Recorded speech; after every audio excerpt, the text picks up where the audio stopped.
আরতাসের আয়োজনে আজকের এই ঈদ পুনর্মিলনী অনুষ্ঠানের মঞ্চ উপবিষ্ট আমার শ্রদ্ধেয় জিএনএইচের সম্মানিত সাধারণ সম্পাদক, বায়রা কার্যকরী কমিটির সম্মানিত সদস্য কল্যাণ সচিব জনাব আশরাফ উদ্দিন, মঞ্চে আছেন হাবের নির্বাচন বোর্ডের সাবেক চেয়ারম্যান এবং বিগত নির্বাচনের আপিল বোর্ডের সম্মানিত চেয়ারম্যান জনাব হারুনুর রশিদ, মঞ্চে আছেন বায়রা কার্যকরী পরিষদের সম্মানিত সদস্য, সদ্য অনুষ্ঠিতব্য উপজেলা নির্বাচনে চৌদ্দগ্রাম থেকে নির্বাচিত সম্মানিত ভাইস চেয়ারম্যান জনাব এসাক খান, মঞ্চে আছেন টিটিকপের সম্মানিত সভাপতি, বায়রার সাবেক সাংস্কৃতিক সচিব, অত্যন্ত আমার প্রিয় একজন দক্ষ সংগঠক জনাব মোবারকুল্লাহ শিমুল, মঞ্চে আছেন আমাদের বায়রার সাবেক যুগ্ম মহাসচিব সায়েম এম হাসান, সাবেক উপসচিব আটাবের জনাব এফআর করিম কাজল, ফোরাবের সম্মানিত মহাসচিব জনাব মহিউদ্দিন এবং মঞ্চে আছেন একটু আগে যিনি পবিত্র কোরআন থেকে তেলাওয়াত করলেন, হাব থেকে বারবার নির্বাচিত হয়েছেন, হাবের অর্থ সচিব হিসেবে যুগ্ম মহাসচিব হিসেবে দায়িত্ব পালন করেছেন আমাদের অত্যন্ত প্রিয় জনাব মোবারকুল্লাহ শিমুল। আমার সামনে আছেন বায়রা কার্যকরী পরিষদের সম্মানিত নেতা জনাব অলিউল্লাহ অলিভাই সহ বিভিন্ন সংগঠনের মোজাম্মেল হোসেন কামাল এবং আমার সামনে যারা উপস্থিত আছেন বায়রা, হাব এবং আটাবের বিভিন্ন পর্যায়ের সকল সম্মানিত সদস্যবৃন্দকে পবিত্র ঈদের বিলম্বিত শুভেচ্ছা। আজকে আপনারা জানেন ঈদের অনেক পরে আমাদের এই অনুষ্ঠানটি আমাদের করতে হয়েছে, ঈদ পুনর্মিলনী। এর জন্য যুক্তিযুক্ত কিছু কারণ ছিল। আমাদের অনেক সকল সম্মানিত সদস্য পবিত্র হজ পালনের জন্য সৌদি আরবে ছিলেন এবং আমাদের অনেক সদস্য হজ ব্যবস্থাপনার সাথে জড়িত ছিলেন বলে আমরা বিলম্বে আজকের এই অনুষ্ঠানটি করছি। আজকে সংক্ষিপ্ত দাওয়াতে যারা উপস্থিত হয়ে আজকের এই অনুষ্ঠানটিকে সাফল্যমণ্ডিত করেছেন, আমি আপনাদের সকলকে আন্তরিকভাবে ধন্যবাদ জানাচ্ছি, কৃতজ্ঞতা জানাচ্ছি এবং অনেককে ব্যক্তিগতভাবে দাওয়াত দিতে না পারার কারণে আমি আন্তরিকভাবে দুঃখ প্রকাশ করছি। আমি আশা করছি আজকে আপনাদের যে উপস্থিতি এটি ভবিষ্যতে আরতাসকে এগিয়ে নিতে অনেক সহযোগিতা করবে, আমাদেরকে উৎসাহ দিবে। ইনশাল্লাহ আমরা সকলের মতামত নিয়ে এই নবগঠিত সংগঠনটিকে আমাদের কাঙ্ক্ষিত লক্ষ্যে পৌঁছাতে সক্ষম হব। প্রিয় উপস্থিতি, বিভিন্ন সংগঠন নিয়ে যখন আমরা সম্মানিত সদস্যদের কাছে যাই এবং দাওয়াত দিতে যাই, অনেকেই প্রশ্ন তোলেন যে আজকাল সংগঠনের কোনো অভাব নেই। আসলেই সত্যি, আমাদের বায়রা কেন্দ্রিক বিশেষ করে সংগঠনের কোনো অভাব নেই, অনেক সংগঠন আছে এবং হাব আটাবেও আমাদের বেশ কিছু সংগঠন আছে এবং অনেক সংগঠন নির্বাচন কেন্দ্রিক, নির্বাচনকে উপলক্ষ করে কিন্তু অনেক সংগঠন গঠিত হচ্ছে এবং তাদের কার্যক্রম করছে।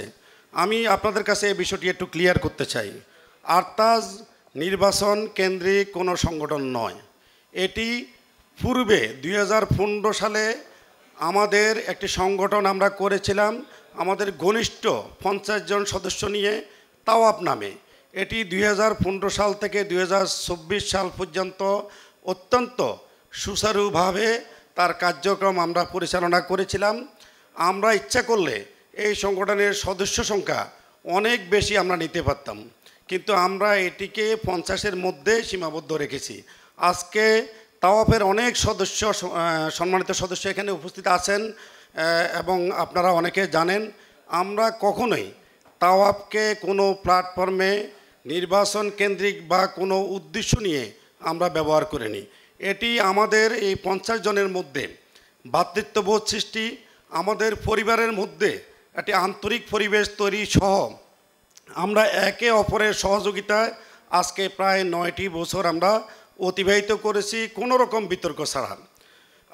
আপনারা অনেকে জানেন বিগত আটাব নির্বাচনে আমি আপনাদের মতামত নিয়ে প্যানেল প্রধান হিসাবে নির্বাচনে প্রতিদ্বন্দ্বিতা করেছিলাম।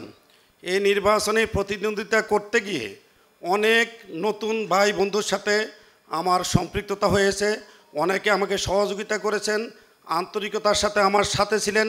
আমি সকলের নিকট কৃতজ্ঞতা প্রকাশ করছি। এবং নির্বাচনের পরেই জনাব মোবারকুল্লাহ শিমুল সহ আমাদের বেশ কিছু শুভাকাঙ্ক্ষী এবং সহকর্মীর নেতৃত্বে হোয়াটসঅ্যাপে একটা গ্রুপ খুললেন তারা নিজেদের উদ্যোগে, এবং সেটি ছিল মোনাফেককে না বলুন। এটি দিয়েই কিন্তু হোয়াটসঅ্যাপ গ্রুপটি খুলে এর মধ্যে অনেককে এর মধ্যে উনি সন্নিবেশিত করলেন এবং বিভিন্ন বিষয় নিয়ে লেখালেখি শুরু করলেন। কেন করলেন? এই নির্বাচন করতে গিয়ে আমার ভাই বন্ধুদের যে উপলব্ধি তৈরি হয়েছে যে নির্বাচনে একজন প্রার্থী বা একজন ভোটার কারো পক্ষে থাকতে কিন্তু বাধ্য নয়, কিন্তু সমস্যা হলো যখন আমি একজনের পক্ষে থাকলাম, কাজ করলাম, চূড়ান্তভাবে নির্বাচনে গিয়ে আমি বিপরীত কাজটা করলাম, আমি মুনাফেকি করলাম, এটি অনেকের দৃষ্টিগোচর হয়েছে অনেকের বিষয়ে, যার কারণে তাদের ক্ষোভ থেকে, মনের ক্ষোভ থেকে তারা কিন্তু এই গ্রুপটি তৈরি করলেন। পরবর্তীতে অনেকে আমাকে ব্যক্তিগতভাবে অনুরোধ করলেন, আপনাদের যে সংগঠনটি রয়েছে তাওয়াফ, এটিতে আমরা বেশ কিছু লোক আমরা একত্রিত হতে চাই এবং একই প্ল্যাটফর্মে আমরা ভবিষ্যতে চলতে চাই। সেই উদ্দেশ্য নিয়ে আজ থেকে সম্ভবত মাস দুয়েক আগে হলিডে ইন হোটেলে আমরা একটি মত বিনিময় সভা করেছিলাম। সেই মত বিনিময় সভায় তাওয়াফের সদস্যের বাইরেও যারা আমাদের শুভাকাঙ্ক্ষী আছেন, যারা সমমনা আছেন, যাদের এই সেক্টরে কোনো বদনাম নেই এবং নীতি নৈতিকতার দিক মানদণ্ডে যারা পরীক্ষিত, এরকম কিছু সদস্যের উপস্থিতিতে সকলের মতামতের ভিত্তিতে সেই দিন আমরা তাওয়াফের পুনর্গঠন করি এবং নামটিও পরিবর্তন করে আমরা আত্তাজ নাম দিই। আত্তাজ নাম সম্পর্কে আপনারা ইতিমধ্যে দেখেছেন, এটা alliance of recruiting travel and Hajj agencies society. এখন আত্তাজ কেন তার যাত্রা শুরু করলো সেই বিষয়টি নিশ্চয় আপনাদের মধ্যে ইতিমধ্যে এটি পরিষ্কার হয়েছে। এটি নতুন কোনো সংগঠন নয়, এটি পুরানো তাওয়াফের পুনর্গঠিত রূপ। আমরা কিছু সুনির্দিষ্ট লক্ষ্য এবং উদ্দেশ্য নিয়েই তাওয়াফকে আমরা প্রতিষ্ঠিত করেছি। এর মধ্যে যারা ইতিমধ্যে আমাদের গ্রুপে যারা একত্রিত আছেন আপনারা দেখেছেন, আমাদের প্রথম লক্ষ্য হচ্ছে কি, সদস্যদের মধ্যে পারস্পরিক অকৃত্রিম ঐক্য এবং সম্প্রীতির বন্ধন তৈরি করা। এই যে ঐক্য কিন্তু আমাদের মধ্যে অনেকেরই হয়, সকল সংগঠনে ঐক্য হয়, কিন্তু এই ঐক্যগুলো খুব কি বলবো ঠুনকো টাইপের ঐক্য হয়, যেগুলো দেখা যায় যে সামান্য বিরোধে এগুলো ঐক্য নষ্ট হয়, সংগঠনের শৃঙ্খলা বিনষ্ট হয়। কিন্তু আমরা তাওয়াফের সাথে যারা সম্পৃক্ত ছিলাম, এখানে অনেকে আছেন, আপনারা যারা নতুন আছেন আপনারা মত বিনিময় করলে হয়তো বুঝবেন যে অকৃত্রিম যে ঐক্য আমাদের মধ্যে এই 9 বছর যাবৎ ছিল বা এখনও আছে, এটি বিরল। এবং এই 9 বছরে আমরা আমাদের তাওয়াফ থেকে প্রত্যেক বছর আমাদের পারিবারিক একটি গেট টুগেদার আমরা করেছি, আমরা বিদেশ সফর করেছি। আমাদের এই 50 জনের প্রত্যেকের পরিবারের সাথে প্রত্যেকের একটা পারিবারিক সম্পর্ক এই 9 বছরে গড়ে উঠেছে। আমাদের যারা সহধর্মিণী আছেন, আমাদের যারা ছেলে মেয়ে আছেন, তারা একে অপরকে ব্যক্তিগতভাবে চিনেন এবং জানেন।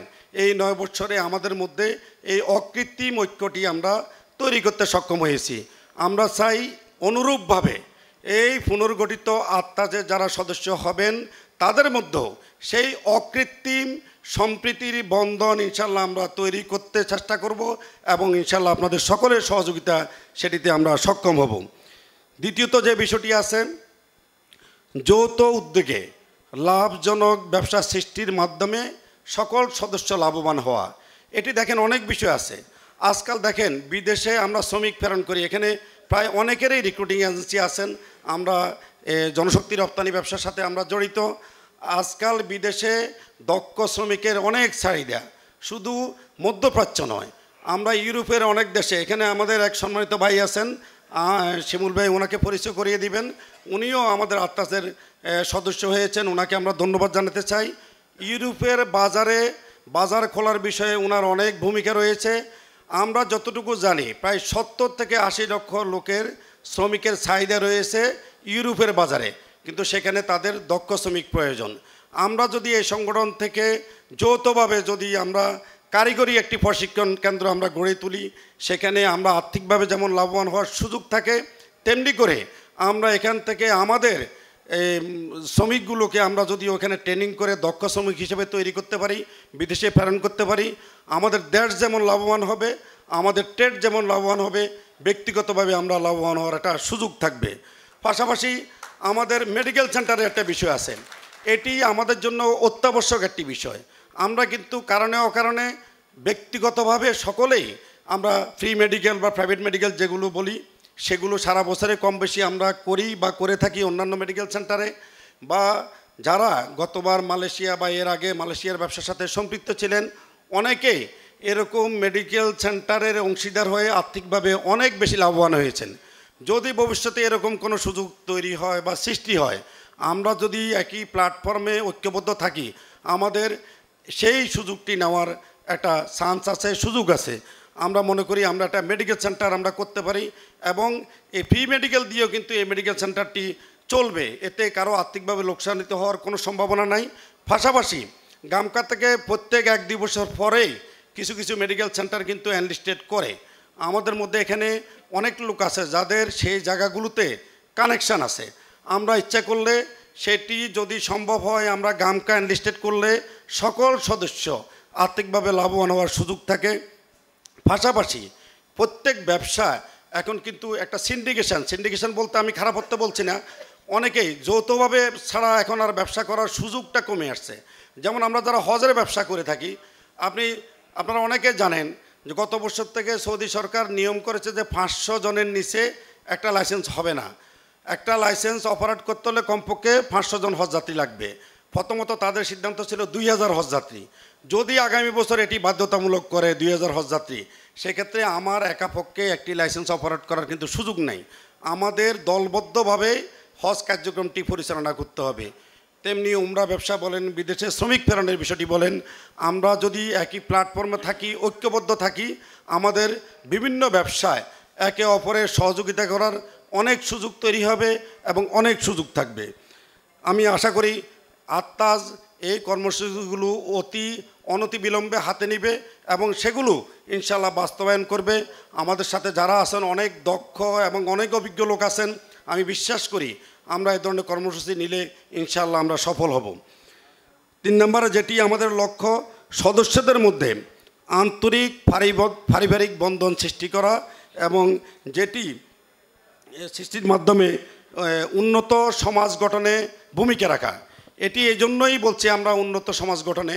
আমি একটু আগে যেটি বলছিলাম, আমাদের 50 জন সদস্যের মধ্যে আমরা প্রত্যেকের পরিবারকে চিনি, তার ছেলে সন্তানদেরকে আমরা চিনি। এতে করে আমাদের মধ্যে যে সামাজিক বন্ধন তৈরি হয়েছে, একজন আরেকজন থেকে শিখার একটা সুযোগ তৈরি হয়েছে, একজন আরেকজন থেকে সহযোগিতা নেওয়ার এবং দেওয়ার যে সুযোগ তৈরি হয়েছে, আমি মনে করি আত্মাজে যারা আজকে সদস্য হচ্ছেন, ইতিমধ্যে নতুন করে আরও প্রায় 60 থেকে 70 জন সম্ভবত সদস্য ফরম পূরণ করেছেন। আমরা কোনোভাবে এটি আপাতত 120 জনের উপরে আমরা নেব না। যারা তাওয়াফের সদস্য আছেন এবং যারা নতুন হচ্ছেন, সকলকে মিলে আমরা এটি 120 জনের মধ্যে রাখতে চাই এবং এই 120 জন সদস্যের পরিবারের মধ্যেও যাতে একটা সম্পর্ক তৈরি হয়, একটা পারিবারিক বন্ধন তৈরি হয়, যেটি সামাজিক উন্নয়নে কার্যকর ভূমিকা রাখতে পারে, সেটি আমাদের লক্ষ্য উদ্দেশ্যের মধ্যে অন্যতম। আর একটি বিষয় হচ্ছে, আমরা যে ব্যবসাটা করি কারণে অকারণে অনেক সময় আমরা দেখি অনেক প্রতিবন্ধকতা, অনেক সমস্যার মুখোমুখি আমরা হই, যেটি অন্যায়ভাবে আমাদের উপর চাপিয়ে দেওয়া হয়। কিন্তু এককভাবে এই সমস্যাগুলো মোকাবেলা করা, সমাধান করা অনেক সময় আমাদের জন্য খুব কঠিন হয়ে যায়। আমরা আত্মাজে যারা সদস্য থাকবেন, যদি কোনো সদস্য অন্যায়ভাবে কোথাও সমস্যার মুখোমুখি হন, ক্ষতিগ্রস্ত হন, ইনশাল্লাহ আমরা যৌথভাবে সেই সদস্যের পাশে দাঁড়াবো এবং তার সেই সমস্যার সমাধান করার জন্য আমরা সর্বোচ্চ ভূমিকা রাখবো ইনশাল্লাহ। পাশাপাশি আমরা যেটি চাইব, সকল সদস্য পরিচ্ছন্ন মনের অধিকারী হবে এবং সকল সদস্য সমমনা হবে, নীতি নৈতিকতার মানদণ্ডে সকলেই এর উন্নত নীতি নৈতিকতার অধিকারী হবে, সেটি আমরা আমাদের লক্ষ্য উদ্দেশ্যের মধ্যে আছে এবং সদস্য হওয়ার যোগ্যতার মধ্যেও সেটি অন্যরকম। আমরা প্রাথমিকভাবে আমাদের এই লক্ষ্য এবং উদ্দেশ্যগুলো নিয়ে আমরা আমাদের আত্মাজের কার্যক্রম শুরু করেছি। ইতিমধ্যে আমরা সদস্য হওয়ার জন্য অনেক আগ্রহী থাকলেও আমরা আমাদের নীতিমালা অনুযায়ী যাদেরকে আমরা যোগ্য মনে করছি আমরা তাদেরকেই ফর্ম দিয়েছি এবং তাদের ফর্মে আমরা পূরণ করেছি। আমার বিশ্বাস আমরা তাওয়াফে যেভাবে ছিলাম গত 9 বছর, আত্মাসে যারা নতুন করে আমাদের অন্তর্ভুক্ত হচ্ছেন তাদেরকেও আমাদের এই পরিবারের সদস্য মনে করে আমরা এই 100 বা 120 জন যারা আমরা আজকে আত্মাজের পরিবারের সদস্য, আমাদের মধ্যে একটি অকৃত্রিম ঐক্য, আমাদের পারিবারিক বন্ধন, আমাদের সামাজিক ঐক্য সহ সকল স্তরে আন্তরিক একটি পরিবেশ তৈরির মাধ্যমে আমরা ইনশাল্লাহ এগিয়ে যাব। আমরা যৌথ ব্যবসার উদ্যোগ গ্রহণের মধ্য দিয়ে আমাদের যারা সকল সম্মানিত সদস্য আছেন বা যারা হচ্ছেন তাদের সকলে যাতে আর্থিকভাবে লাভবান হতে পারেন, ব্যবসায়িকভাবে যাতে লাভবান হতে পারেন, ইনশাল্লাহ আমরা সেই কর্মসূচিগুলো গ্রহণ করব এবং আপনাদের সকলের সহযোগিতা নিয়ে আমার বিশ্বাস আমরা সফলকাম হব ইনশাল্লাহ। এবং এই সংগঠনটি গতানুগতিক কোনো সংগঠন হবে না, এটি নৈতিকতার মানদণ্ডে বলেন বা যে কোনো মানদণ্ডে বলেন এটি ব্যতিক্রম একটি সংগঠন হিসেবে আমরা প্রতিষ্ঠিত করব। এটি স্মার্ট একটি সংগঠন হবে যেটি ডিজিটাল যে যুগ আমাদের সেই যুগের সাথে তাল মিলিয়ে তার প্রতিটি পদক্ষেপ গ্রহণ করবে, প্রতিটি কার্যক্রম গ্রহণ করবে এবং ইনশাল্লাহ আপনাদের সকলের সহযোগিতায় আমরা সফল হব এই বিশ্বাস আমি রাখছি। পরিশেষে আজকে এখানে অনেক সম্মানিত সদস্য আছেন যাদের অনেক বেশি দক্ষতা রয়েছে, যোগ্যতা রয়েছে। আপনারা আপনাদের মূল্যবান মতামত দিয়ে আমাদেরকে আরও সমৃদ্ধ করবেন। ভবিষ্যতে আমাদের কর্মসূচিগুলো যাতে আমরা সঠিকভাবে গ্রহণ করতে পারি সেই লক্ষ্যে আপনারা আপনাদের গুরুত্বপূর্ণ বক্তব্য রাখবেন সেই প্রত্যাশা রেখে আবারও আজকে অনুষ্ঠানটি সফল করার জন্য আপনারা অল্প সময়ের নোটিশে উপস্থিত হয়ে আমাদেরকে কৃতার্থ করেছেন। আমি সকলকে আন্তরিক ধন্যবাদ এবং কৃতজ্ঞতা জানিয়ে আমার শুভেচ্ছা বক্তব্য এখানে শেষ করছি। আল্লাহ হাফেজ। আসসালামু আলাইকুম রহমতুল্লাহ।